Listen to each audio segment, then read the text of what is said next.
You're listening to the Snob OS Podcast, the podcast for Apple snobs.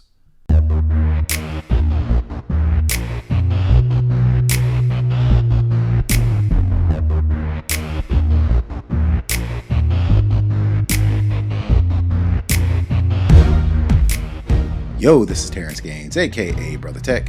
And this is Nica Montford, aka Tech Savvy Diva. And welcome back to the Snob OS Show, the show for Apple snobs, where we talk all things Apple and then some. We want to welcome you back to another episode. On this week's show, we're going to talk about OS updates, WWDC 26, Apple and Google AI partnership, Instagram and YouTube ruling, some local time zone changes, and my latest tech gadget pickup. So we want to definitely thank everybody for coming back to the show. As per usual, we want to thank all of our supporters. We especially want to give a shout out to all our financial supporters. If you want to become a Patreon supporter, please go to snoboscast.com/Patreon. Show us some love, and in return, we'll give you some little hookups, and including exclusive content you will not find on this show. So we definitely want to say thank you to all of our financial supporters. Like I always say, if you wasn't supporting us, this show may not exist. So definitely want to thank you for keeping the lights on. So we're going to jump right into the show. We always start with the lowdown, and there are a new OS updates. We got iOS 26.4, iPadOS 26.4, watchOS 26.4, macOS Tahoe 26.4, and I'm pretty sure some other stuff, tvOS, visionOS, Safari, so on and so forth. But we're going to focus on the major heavy hitters. We're going to start off with iOS 26.4. In addition to some bug fixes, Apple is taking advantage of that security updates feature to, on the low, send some patches and security updates. But that's not what the main thing for iOS 26.4 is. The main thing for iOS 26.4 is the music feature. Apple Music has some, some UI changes. Mm-hmm. The album art looks more integrated into the software as opposed to a little box. One of the major things that Apple is doing in Apple Music is the ability to create playlists via text prompt. So if you are AI savvy or know just a little bit about AI, in addition to just finding some music and adding it to a playlist, you can start a prompt that says, workout music from the 90s. And it'll populate all of that content. I think it does it in about an hour, maybe a little over an hour long playlist. And from there, if you want to trim some stuff out, you can do that via the text prompt as well. So I thought that was pretty cool. A couple other things that Apple announced in iOS is reminders. If you have urgent reminders, it adds like a separate section in the reminders, like a tab for urgent. So you just don't have to find those within your reminders. It'll create a separate tab for those urgent reminders. There's something called, go back to Apple Music a little bit, there's something called Concerts Near You, where you can, if you're listening to an artist, it will surface if they have a concert nearby. So that's cool. If you're in a city you're not familiar with, you can actually use Apple Music to find some quick music, whether it be a full-on concert or just as they're performing in your area.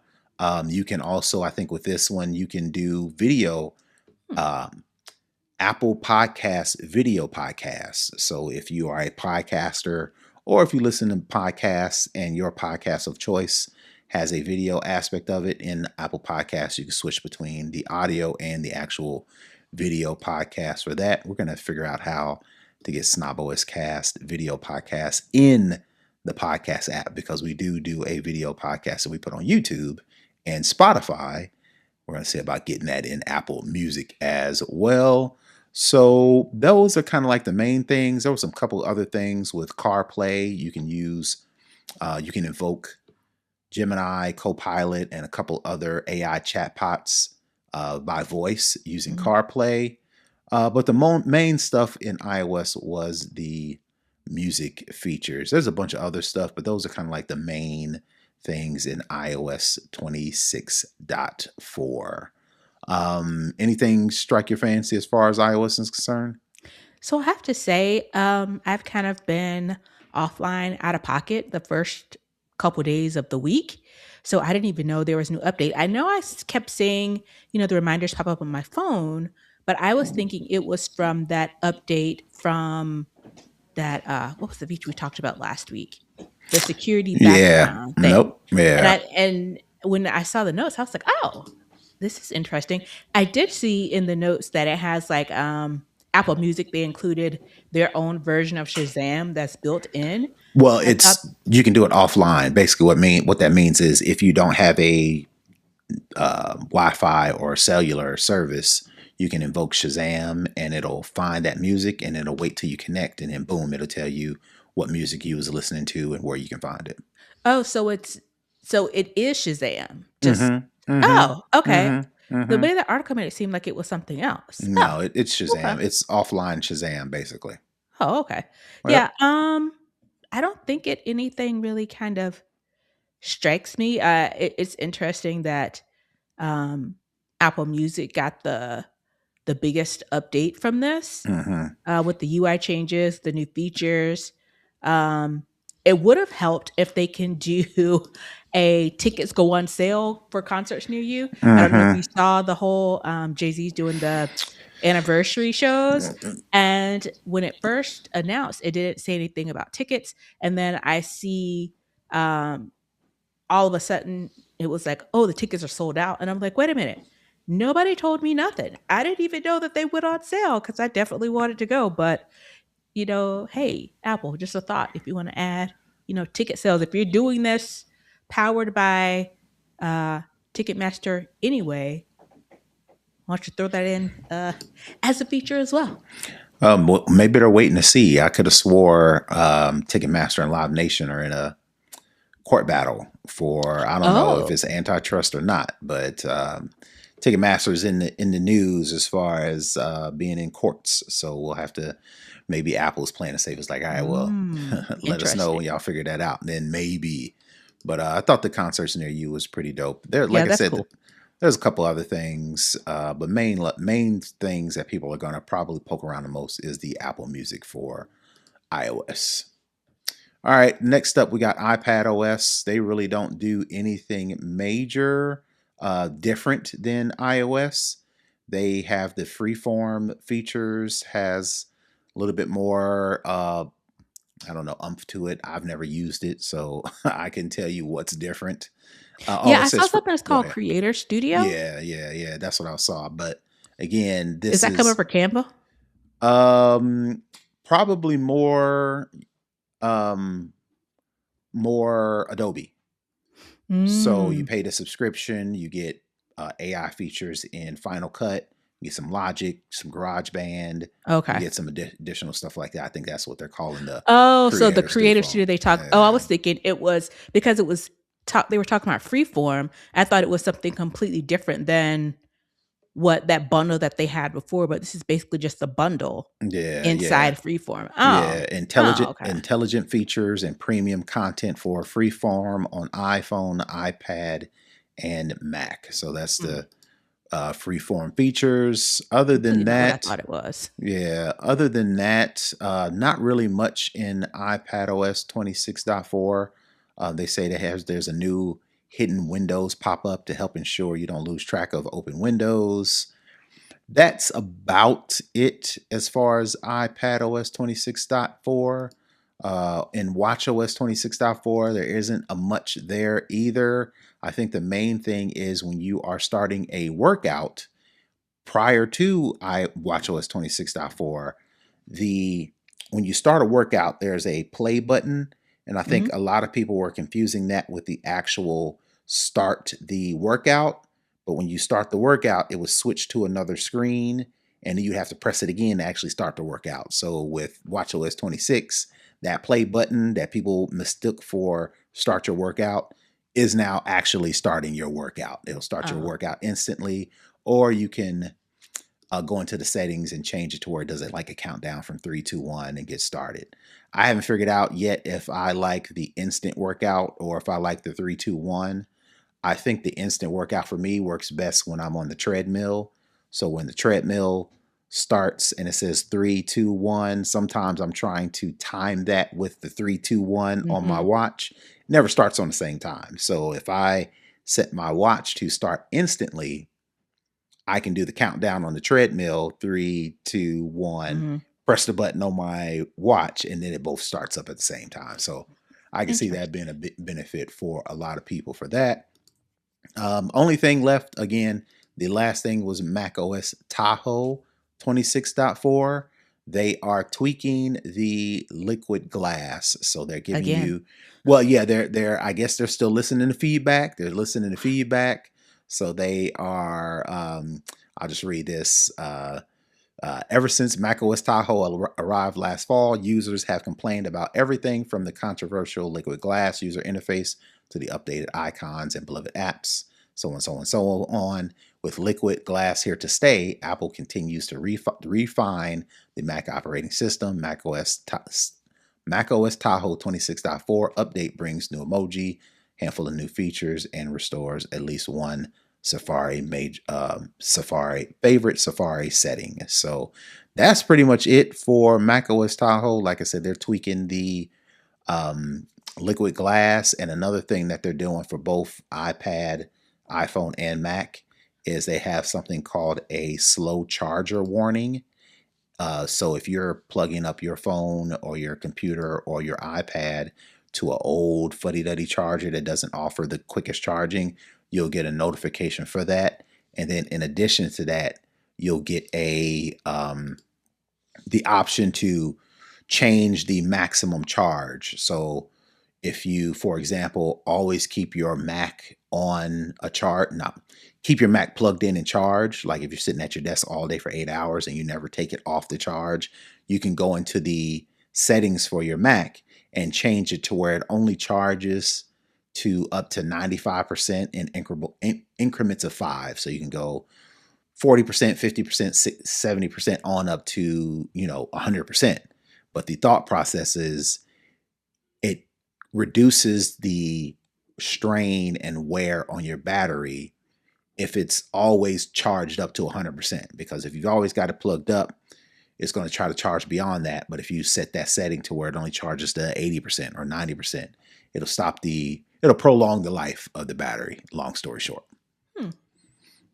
So that's pretty much it for all the OS updates. Again, the only thing that I noticed that Apple is steady, incrementally working on their AI is in the music app. So I haven't tried it out yet, but I am kind of picky when it comes to my playlist. And I do sometimes want to get granular, like Mhm. only this music artist from the 1990s to add Yeah. to my workout list and see if it'll kind of pull around that. Or like if it adds a bunch of people and I say, oh, except for R. Kelly, for example, I can do a prompt and take him out of the playlist if I'm not feeling him, or who's the latest one, Diddy or whomever, right? If Chris you're Brown's for me. Get him Chris, out of here. okay, so yeah, you can use the prompt in the Apple Music to better curate your playlists. So I think that's the major feature.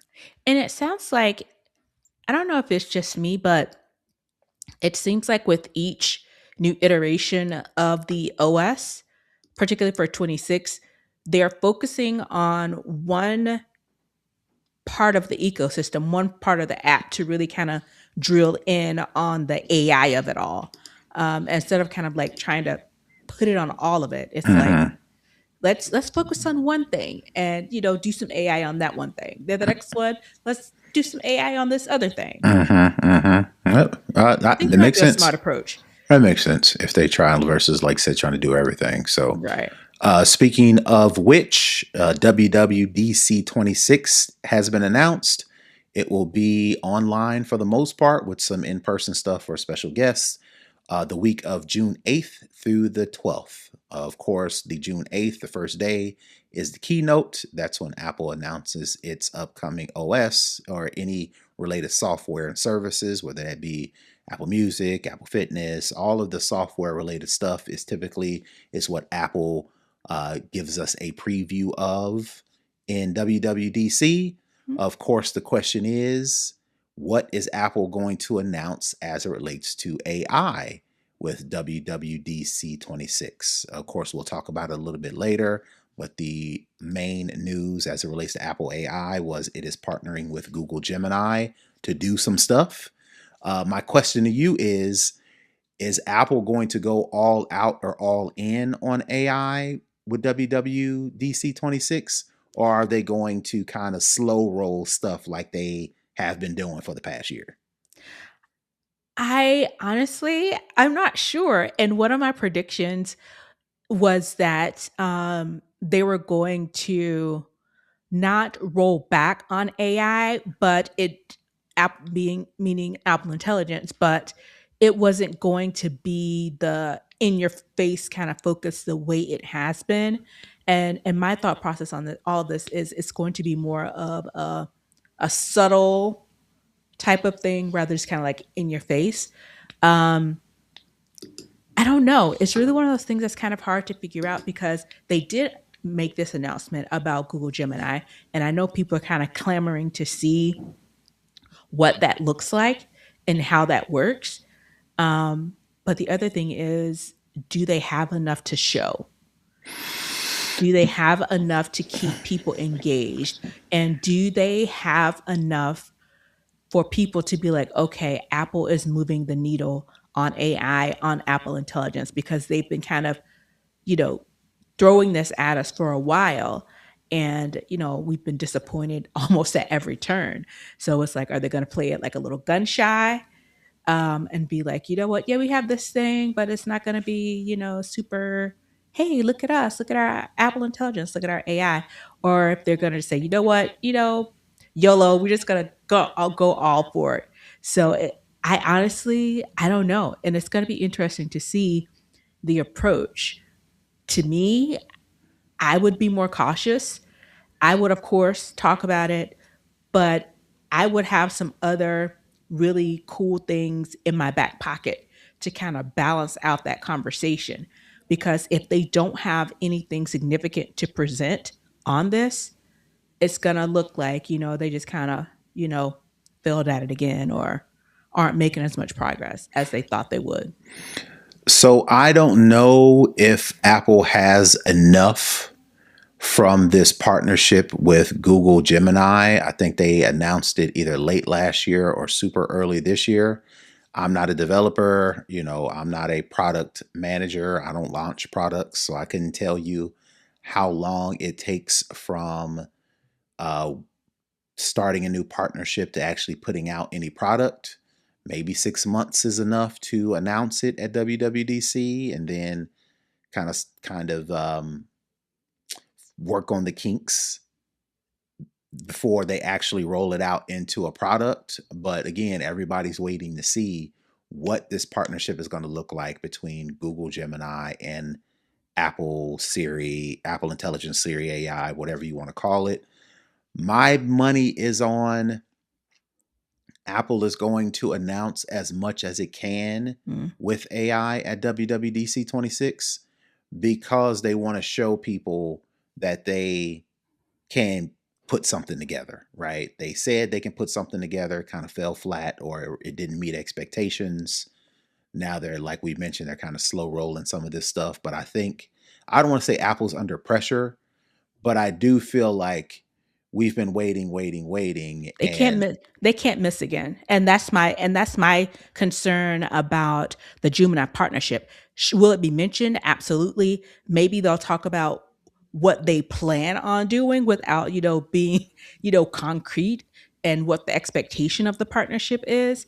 But they can't. I personally feel like they can't miss again on AI. right, right. But I don't think they can wait that very long either. So they're going to have to figure out something They're because, threading a very fine yeah. needle. Yeah, so we shall see. Like I said, we'll be waiting in June 8th to see what Apple announces, specifically as it relates to this new partnership. Will Google give up control? Will Apple have to give up some control? We shall see. And I threw my hat in the ring as normal, to get in the raffle to attend WWDC. Is a lottery uh, every year for developers. Um, it was it last week, where they sent out the email. uh, to sign up. Or was it this week? I don't know. I have to look at my email. But in any event, April 2nd is the magic hour, the magic day of when they make that announcement of whether you got a seat or not. And last year when they did this, I don't know what was going on with them, but they released the acceptance or you're invited emails much later than they normally do. So people are kind of freaking out, like, oh my God, I didn't get in, I didn't get in. And then people are like, oh, I did, it just came out late. So it'll be interesting to see if I get in this year. I don't know. All right. All right. Well, you have to keep us posted on the happenings. Speaking of Apple and Google AI partnership, there has been a report that put out. The Information's latest AI agenda report states Apple has complete access to the Gemini model in its own data center facilities. Apple can use that access to produce smaller models that power specific tasks or are small enough to run directly on Apple devices so they can run the tasks faster, said a person who has direct knowledge of the arrangement. Furthermore, since Apple has full access to Gemini, its student model can also learn to imitate the internal computations that Gemini uses to arrive at its answers, which can be more effective than just imitating answers it spits out. The results This results in smaller models that roughly approximate the performance of their state of the art teachers, but require significantly less computing power to run. So, just reading those two passages, what does that mean for specifically how Apple offers AI to its end users? So it's interesting. So it said it um, is producing smaller models Mm-hmm. that power specific tasks Mm-hmm. or are small enough to run directly on Apple devices so they can run their tasks faster. Right. So I'm trying to see what's the approach to this. What is the win for this on making it the making it making having multiple smaller models Mm-hmm. that run specific tasks Mm-hmm. or making them small enough to run on the actual device. Mm-hmm. So I'm thinking about this, how it could work logically. So it would mean that it's kind of like micromanaging almost. So you think you have your large foundational models that run the whole thing, right? Mm-hmm.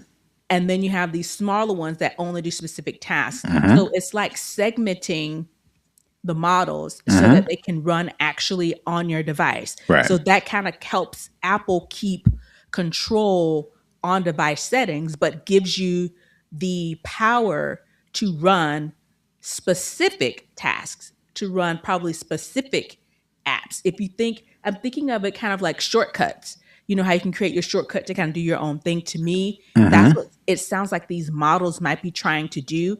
And it, again, it's leveraging Gemini, but it's also being able to use and work in Apple's secure on device infrastructure. Mm-hmm. So it seems like they're breaking it up into bite-sized chunks. They have the overall one that does probably like your big tasks, your security that everybody has to have, and then some of your more specific tasks that run on device, so you can kind of manage the processing power that needs to run these models, whether it be on device for certain things that can run quicker, as opposed to, well, in conjunction with, you know, the overall foundational model that runs more complex tasks.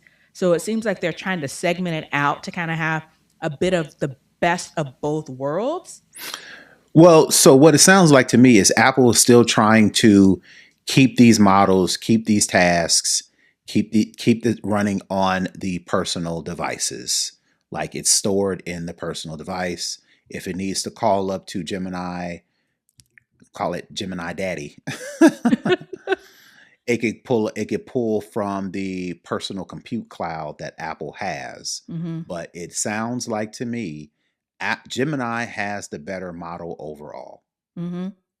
Apple hasn't been able to come up with a major model similar to Gemini, similar to Copilot, similar to ChatGPT, Anthropic, Claude, whatever the case may be. Mm-hmm. Apple hasn't been able to do that because, of course, we always talk about safety, privacy, yada, yada, yada. Mm-hmm. Apple wants these models to run fast on their devices, on an iPhone, on an iPad, on a Mac.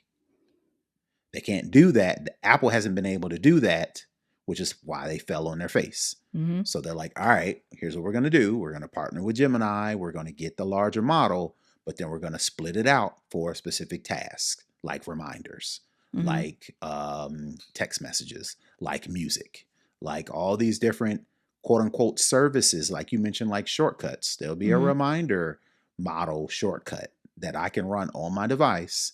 And since it's running on my device, that means I don't have to worry about any sort of external, whatever the case may be, that may make our data less private, less secure. Unlike Gemini, that is okay with the security and data privacy that their Mm-hmm. customers are used to, which, comparative to Apple is not very, Apple's way more secure, right? But the Yeah. pitfall to that is Apple hasn't been able to get their model to run on the devices. So Apple's like, bet. We'll use Google's nicer, larger models. We'll break those down into smaller tasks that can actually run fast and efficient on the phones, because that was the problem when they launched Apple Intelligence. You could only get it on the iPhone 16, the Mm-hmm. 15 Pro Max, I think, at the 15 Pro, maybe not even 15, 16 Pro and the 16 Pro Max. That cuts out a lot of people, Yeah. right? Then they said, all right, well, on the 17s, you can run it, but you got to have a 17. That leaves out 13, 14, and some 15s. Mm-hmm. What Apple is doing now is like, all right, we want this to run on all devices. So we're going to segment Gemini into smaller little bite-sized pieces that Mm-hmm. could run on more devices, and it don't slow everything down. And honestly, that I can see that possibly working. I know I've worked on products before where some of the models um, took up a lot more computing power, took up a lot of more resources, and then we had some that were smaller, that were quick and easy, and ran. And for one of the products that I worked on, we had to run them in a specific order because one of the larger models, it would break at the end. So Right. it's kind of like, it's like a hierarchy to kind of get some of maybe the small ones out of the way. And in the article that also says, um, they also reiterate what we've heard before about Apple's foundation models team not giving up on in-house models. However, it sounds very unclear what the AFM team's current goals are. So it seems like they still haven't completely cut out, Apple doing foundational models themselves. It sounds like there's a team that's still working on that. In the meantime, I'm thinking maybe some of the less data heavy models, they may kind of like segment them out. Like we keep these smaller models for things that are data heavy. We want to protect our people's data, and then maybe it's like some of the other larger models. They are less data privacy concerns. I don't know. It's interesting. I'd be interested in sitting in one of their product meetings Yeah, to see how they kind of have that architected out. I'm assuming their Apple, what is foundational what is it? Apple Foundation Models team. Okay, I'm pretty sure their responsibility is breaking up Gemini into bite-sized chunks for iPhones and iPads and Macs. It says they're not giving up on in-house models, so maybe part of the team is breaking up and part of the team is still chugging away at trying to do it themselves. I don't know. Well, we shall see what Yeah. the success is with this upcoming Apple and Gemini partnership. Will they announce it at WWDC 26? Will they wait until the fall to announce something as far as something substantial Mhm. with AI? We shall see. All Hmm. right, that is going to do it for the lowdown. We're going to move into second string, and it looks like Instagram and YouTube are on the hook for getting kids hooked into these apps. So, jurors recently this week handed down a landmark decision in Los Angeles Superior Court on Wednesday, finding Instagram and YouTube, which would be Meta and Alphabet, Hmm. responsible for the suffering of a that's not what that says. Let me make sure I read that. Of a Chico woman. I I don't know what that is. A Chico woman? I'm not sure what that is. I want to make sure I read that right. Um, I don't know what that is either. responsible for the suffering of a Chico woman, maybe local to Los Angeles. I'm not sure. Maybe. Who charged the I've heard of platforms? Chicano. Maybe they misspelled. I don't know. I don't know, but I don't know. Okay. they were responsible for the suffering of a woman who charged the platforms were built to create addicts out of younger users. Snapchat and TikTok were also were in the hearing, but they had previously settled with this woman that brought this lawsuit against all of them. Previously settled out of court for an undisclosed amount. The verdict, an award of $3 million and a decision warranting additional punitive damages, were read out. A companion fought back tears, her chin quivering. Several observers wept silently despite Judge Carolyn's Be Cruel Cool's repeated warning not to respond. So this is a Is this the pretty same? Is this the same thing that we talked about maybe a couple months ago? I would Is the assume same so. lawsuit? I think it is, right? Yep. The landmark verdict is potentially setting precedent for thousands of other pending lawsuits nationwide. This case could reshape how tech companies are held accountable, specifically social media companies are held responsible for children's harm for their products. So, what do you think this case means to the future of companies who are utilizing consumer created content to further drive their user base at the expense of protecting said users? So this case sets precedent. And from what I know about the legal system, precedent is everything. So it's already said that these social media companies have some culpability in the way that they run their platforms. And now that this first person, Kaylee GM, Mm-hmm. um, they're getting this verdict and they're getting awarded millions of dollars. It again, it sets a precedent. So now more people will, um, you know, the lawsuits were kind of waiting on this one Mm-hmm. to kind of see if theirs could have legs, and then we'll see more lawsuits coming about. Now, a couple things could happen. Um, these large tech companies who are already in bed with this administration can, come up with some rigmarole to give them some cover, Mm-hmm. um, or it could force these companies to change the way they work.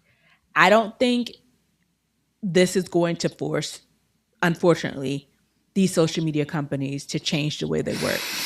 We shall see. I was reading the penalties, just reading a little bit more into it. It says Mhm. less than 2 hours after they delivered their initial verdict, the jury returned to award 2 million in punitive damages against Meta and 900,000 against Google, bringing the total judgment against the companies to 6 million, which is not a lot. But like you mentioned, if there are some other lawsuits waiting in the wing, some class action lawsuits, some bigger names, some bigger numbers, this could overall Spiral. just cause these companies more headache, Mhm. which could then urge them to do better as far as protecting users once they're on the platform.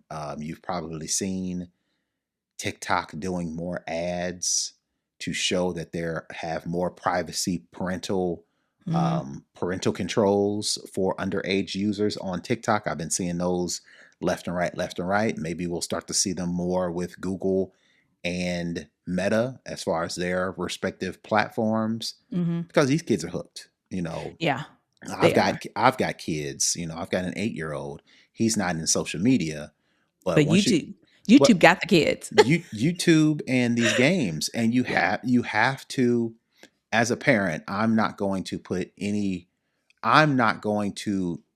make any company more responsible for my kids than myself, right?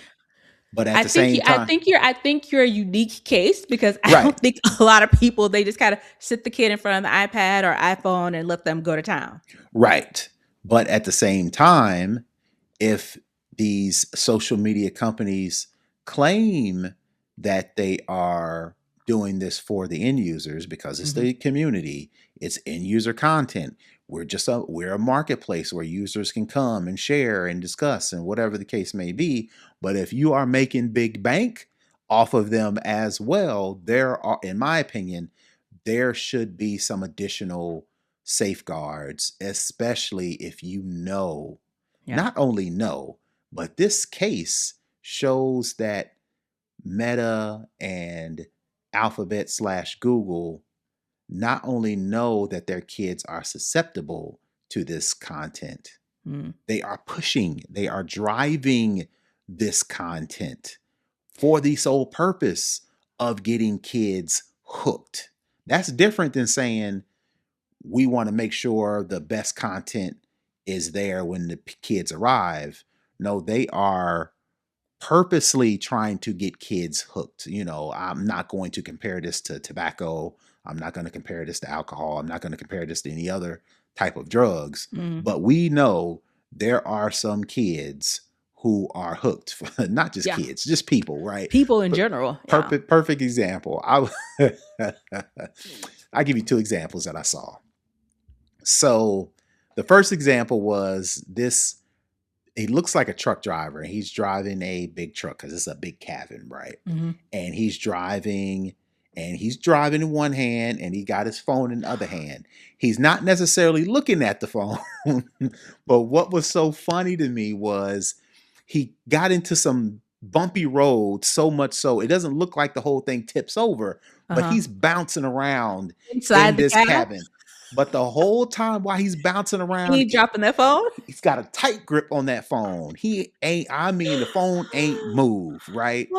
So that's just one example, right? The other example was this dude was driving down the street, windows open, minding his own business.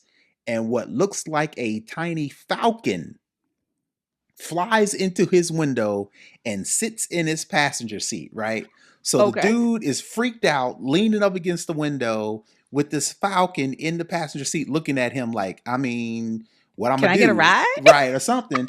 And the dude, instead of jumping out the car, instead of what, he takes his phone Tries to record it. and tries to take a picture of this falcon, staring him dead in the eye in his car. So that was just two examples of like, we are hooked on these phones. And the cynic in me thinks that too much money is being made Hmm. and these companies are is like, we making all this money, whatever. I think they may do some performative things, meaning we may start seeing more content or pop-ups or ads, Hmm. safety this and Hmm. protect yourself this. I don't know if you saw recently, Tim Cook said, I think it was this week, he was like, we need to put our phones down more. We need to kind of take a break from our phones. So it's kind of like that whole performative thing, Hmm. saying that makes him look a certain way, Right. makes him look thoughtful, but At the same time, he at ain't the same advocating time for people not he's buying more creating iPhones. software for people to keep their phones in their hands, Right, right? right. So that's why I say it's like, I think they will talk to their legal team, talk to their marketing team.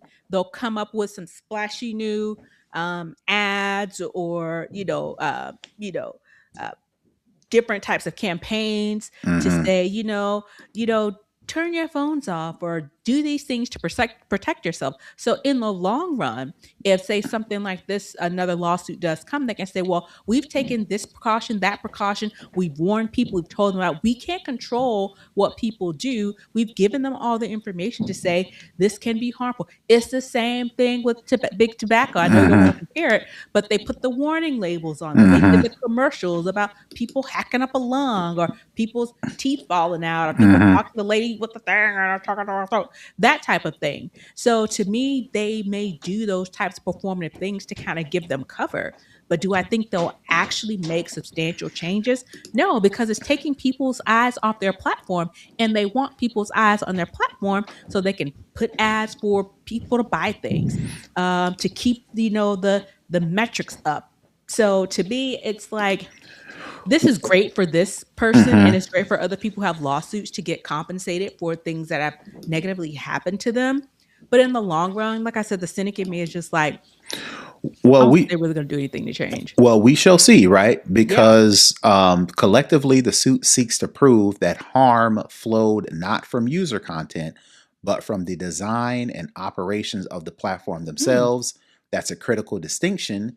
Social media companies have so far been protected by a powerful 1996 law called Section 230 that has shielded apps from responsibility for what happens to children who use it. So if And more that's what I just said. I think they've greased enough wheels. We've got a bunch of big tech people in this administration. They'll, make it work for them. If they, that the caveat to that, well, not the caveat, the devil is in the details. Hmm. This Section 230 has, in the past, shielded apps from responsibility for what happens to children who use it. If these lawsuits keep coming hot and heavy, and more companies are responsible, then maybe Congress moves to repeal or redo Section 230, because this is a Mm. 1996 law that these companies say, oh, 30 years. we're not responsible because of Section 230. Technology has, I Advanced so much in mean, 30 years. right, to where how are we even using that as a basis for protecting these companies, right? Precedent. We just talked about it. Right, Precedent. right. So now you could make a claim that now that this has started a potential snowball of Hmm. companies being held responsible for the content that it puts in front of their users, maybe Congress moves to update Section 230 that further puts tech companies in the crosshairs and doesn't give them as much protections as it used to, because times have changed. We've updated, things have changed. The landscape, the type of content is not what it was back in 96. We've got all types of new stuff that we need to attack, and it'll be interesting to see if these lawsuits force Congress, Hmm. because these lawsuits are coming from people, which Yeah. are constituents.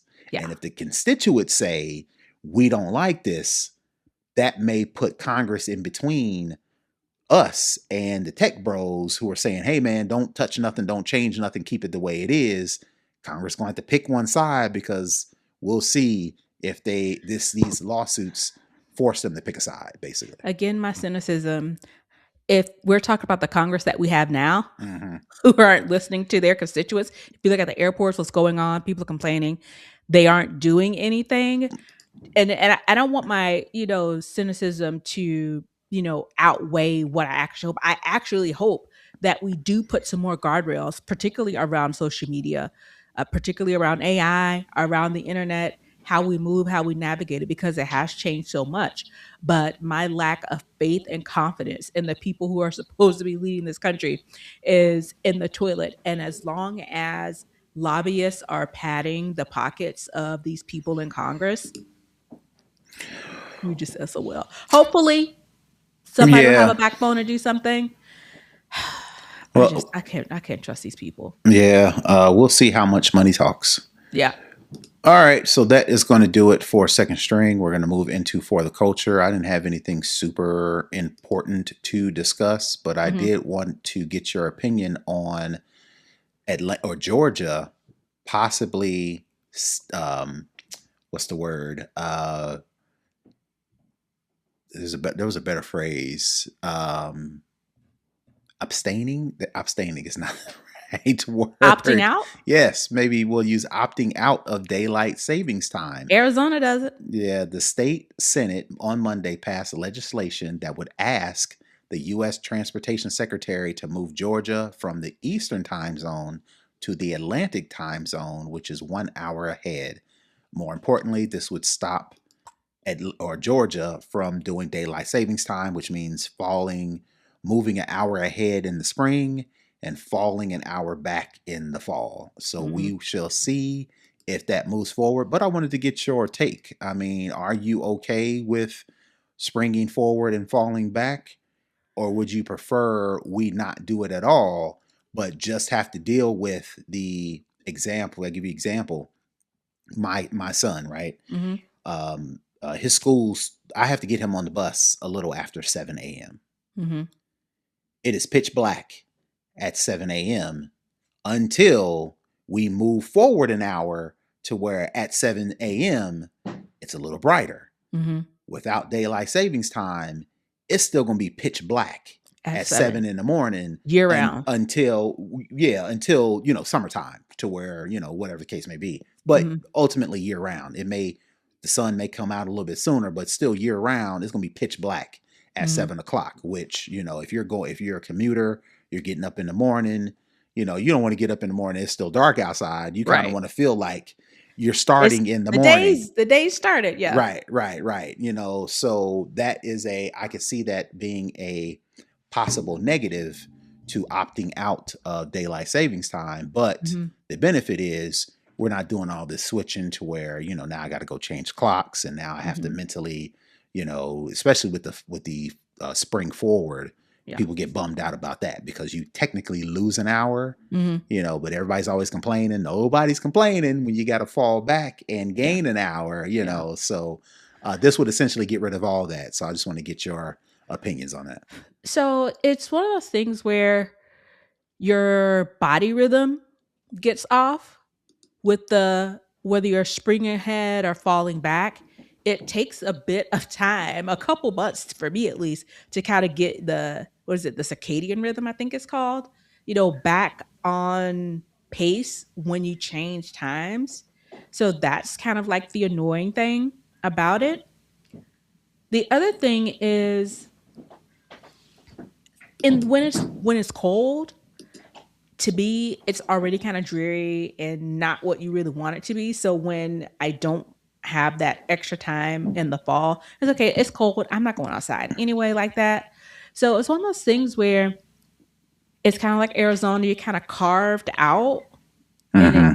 So it's like it's an issue either way. It's an issue if we stay in Eastern time zone and we keep having the flip flop. That has a set of issues. If we opt out, we're kind of carved out around everybody else, and we stay the same. And so it's just, I don't know.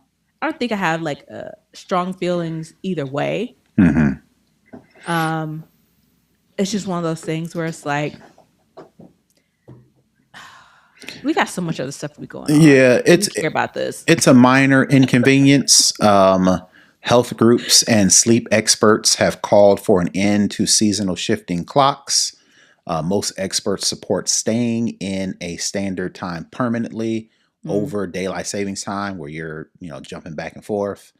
I've seen some studies to where people are saying, like you mentioned, disrupt schedules with their students. I use that as an example. I don't really care either way. It would be nice to just be done with it and not have to think about it no more.